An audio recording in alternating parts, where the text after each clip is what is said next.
थाना भवन में भूमाफियाओं का तांडव, प्रशासन मौन। दिल्ली सहारनपुर हाईवे के किनारे कब्रिस्तान पर भी गिद्ध दृष्टि, अवैध कॉलोनियों का जाल फैलता नजर आ रहा। थाना भवन क्षेत्र में दिल्ली सहारनपुर हाईवे के समीप भूमाफियाओं की मनमानी चरम पर है। कृषि भूमि को कागजों में खेती और जमीन पर कॉलोनी बताकर बेचा जा रहा है। हालात ये है कि बराबर में स्थित कब्रिस्तान तक पर भूमाफियाओं की गिद्ध दृष्टि टिकी हुई है, लेकिन स्थानीय प्रशासन आंखें मूंदे बैठा है। नगर पंचायत थाना भवन के अधिशासी अधिकारी जितेंद्र राणा द्वारा पूर्व में अवैध रूप से कटी 19 कॉलोनियों के कॉलोनाइजरों को नोटिस जारी कर नगर पंचायत कार्यालय में रजिस्ट्रेशन कराने के निर्देश दिए गए थे, लेकिन 1 महीना बीत जाने के बाद भी गिनती के कुछ ही लोगों ने रजिस्ट्रेशन कराया।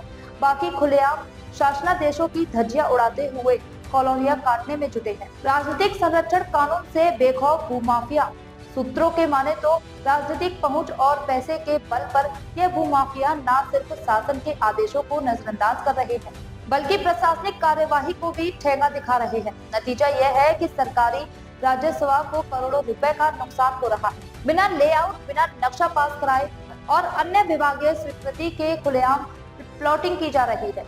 बुलडोजर सिर्फ दिखावे के लिए। हैरानी की बात यह है कि अन्य क्षेत्रों में अवैध कॉलोनियों पर बुलडोजर कार्यवाही हो चुकी है, लेकिन थाना भवन में इन रसूखदार भूमाफियाओं पर अब तक कोई ठोस कार्यवाही नहीं की गई है।